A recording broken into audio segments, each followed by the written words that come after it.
This is 5 games and you should play each one in the new year 2014. While I'm talking about every game, don't miss the latest one, which truly has universe scale. Here's the list. Number 8. Prototype. This game is like a zombie apocalypse, but without zombies. And with giant monsters. And a superhero. The main character, Alex Mercedes, is just a vehicle for destruction who manages to demolish half of New York City by jumping on rooftops as he's in Doodle Jump. The city's residents' attitude is no better. When they see cars flying around the streets, instead of panicking, they just stand there looking like it's another Jujutsu Kaisen episode. The most interesting part of the game occurs when the protagonist, instead of stopping the monsters, becomes one himself. And even the most powerful one. Who is the main villain in the story? It doesn't matter. Number 7. Plants vs. Zombies. Here you have to defend the house of a crazy schizophrenic who has not paid taxes for many years. From whom to protect? Of course, from tax collectors who spend days and nights trying to get into our hero's house in the guise of zombies. How to protect?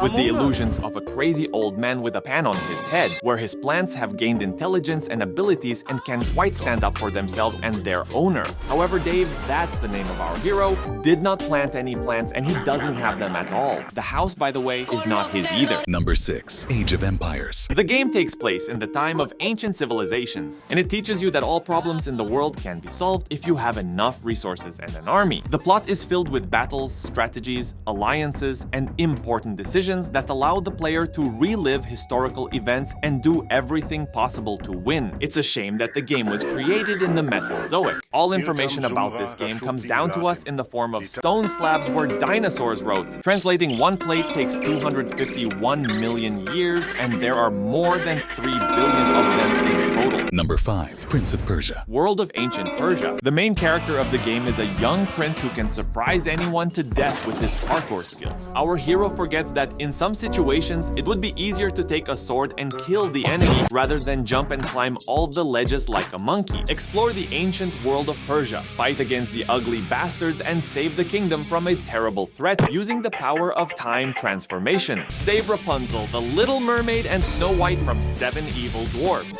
Get married on an icicle. I think that's how it was. Game developers are Disney, right? Number 4. Need for Speed Most Wanted. This game is the real personification of all drivers. In it, you will receive countless fines for violations, destroying public property, and demonstrating your aggression on the road. You will become a legend of street racing and win deadly competitions on the streets of the city. If you die in the game, you will die in real life. The main feature of the game is an open world in which the player can freely move around the city, participate in races, upgrade and improve his character, evade the police, and challenge difficult and unpredictable bosses. All this is happening in a city where nails were specially centered on the roads so that it wouldn't be so boring. And don't forget that in real life, no one will stop you at street races on an old Jetta. Well, maybe a streetlight pole. Number 3. Grand Theft Auto San Andreas Multiplayer. SAMP is like going to a restaurant and ordering Louis Vuitton pizza with Almas Beluga caviar, but instead they will bring you frozen dumplings without meat and dough. It's like calling a taxi and it will arrive on a wooden horse made of 3 planks. It's like trying to figure out the meaning of life, but instead start playing an online game where virtual punks will shoot at you and steal your virtual money. This is a journey into a world devoid of meaning but fascinating to the point of insanity. Although there are many different game modes in SAMP, from classic deathmatch to role-playing games and even a simulator of life in the virtual world, it is on this list for only one reason.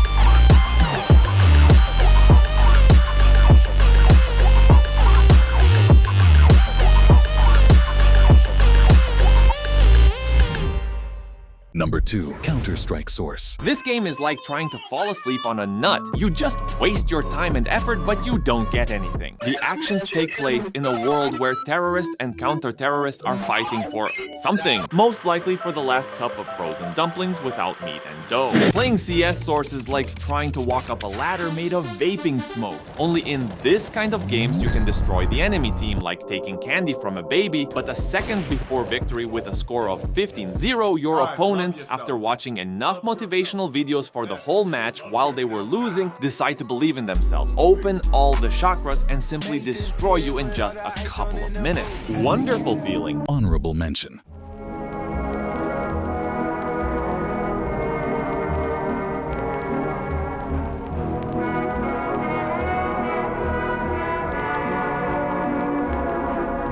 Number 1. Spore. The game allows you to create your own creature, starting with a microscopic sperm located in the Wooting 60HE gaming keyboard and upgrade it to the level of a galactic overlord. You can choose different paths of evolution and eventually create a civilization of freaks that will still not be satisfied with its leader. Something between National Geographic and children's educational cartoons. I've run out of memes. Bye.